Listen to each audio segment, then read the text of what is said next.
investimento que prometia um retorno bem alto e que, de repente, se transformou numa perda quase total. Pois é, como que isso pôde acontecer?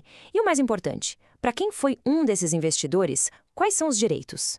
Vamos mergulhar hoje no caso do COE da Ambipar para entender não só o que deu errado, mas principalmente quais são os caminhos legais para quem se sentiu lesado nessa história. Imagina só a cena. Alguém investe uma quantia significativa de dinheiro e quase que da noite para o dia vê 93% desse valor simplesmente desaparecer. Para muita gente, essa foi a realidade. Esse número aí não é só uma estatística fria, ele representa um prejuízo gigantesco que pegou todo mundo de surpresa. Para a gente conseguir entender como se chegou nesse ponto, a gente precisa investigar 3 peças desse quebra-cabeça.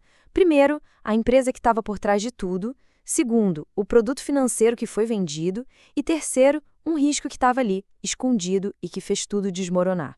Bom, vamos começar então pela empresa que está no centro dessa confusão toda, a Ambipar, e dar uma olhada na estratégia de crescimento bem agressiva que ela adotou. Olha só o que aconteceu ao longo de 5 anos. A Ambipar cresceu de uma forma muito acelerada, comprando mais de 40 outras empresas. Só que esse crescimento todo não veio do nada, né?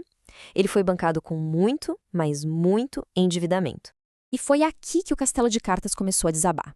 E o mais interessante é que o gatilho não foi nenhum desastre gigantesco.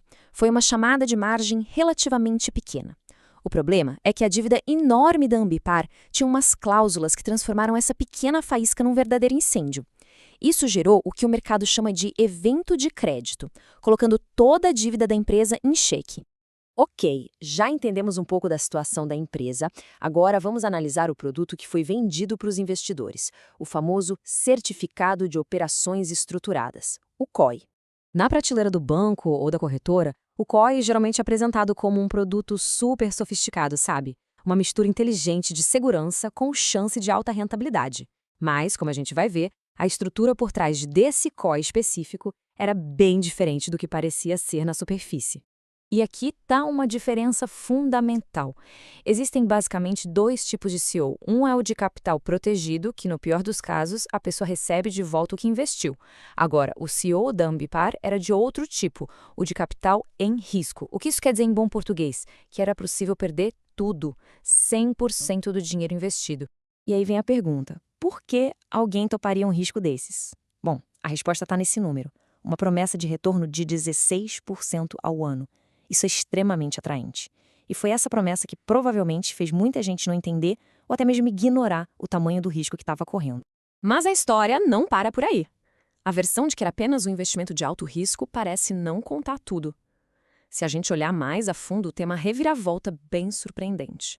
Para entender essa virada na história, a gente precisa conhecer um instrumento financeiro bem complexo chamado de Credit Default Swap, ou simplesmente CDS.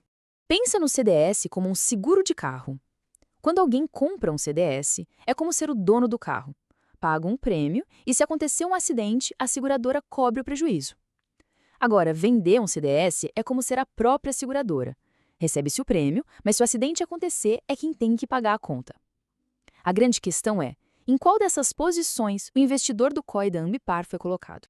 E aqui está a grande sacada da análise jurídica do caso. Na prática, os investidores não estavam comprando um ativo ou investindo na Ambipar. Eles estavam, na verdade, agindo como uma seguradora, vendendo o seguro contra o calote da dívida da empresa e, o pior, muito provavelmente sem ter a menor ideia disso.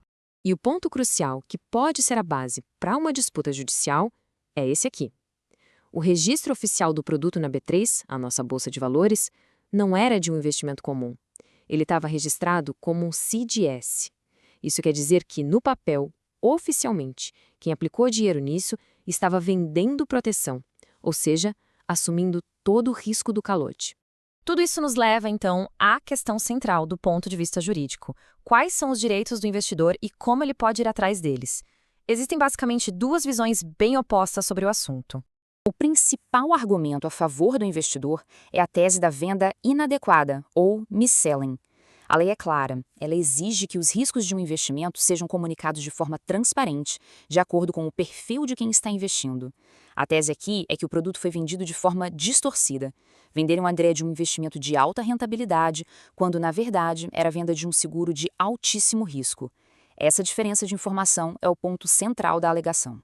Por outro lado, a defesa do banco ou da corretora vai muito provavelmente argumentar que o risco de perder 100% do dinheiro estava assim escrito no contrato. Eles vão dizer que a responsabilidade final é de quem a investe, que tem o dever de ler e entender os documentos que assina. É aquela velha máxima do mercado: não existe almoço grátis. Então, no meio dessa disputa, qual é o saldo final para quem se viu nessa situação toda? A batalha na justiça vai se concentrar exatamente nesse contraste. De um lado, a expectativa que foi vendida. A pessoa achava que era uma investidora na Ambipar, correndo o risco do desempenho da empresa. Do outro lado, a dura realidade. Ela era, sem saber, a seguradora de um banco, tendo que arcar com o prejuízo de um ralote. É essa diferença brutal que está no centro da briga. No fim das contas, a lição mais cara que esse episódio todo deixa é bem clara. O maior risco no mercado financeiro, muitas vezes, não é a bolsa cair. O maior risco é investir naquilo que não se compreende por completo. Isso tudo deixa uma pergunta bem provocativa no ar, né? Será que a regulação do mercado financeiro, do jeito que ela é hoje, consegue de fato proteger o pequeno investidor?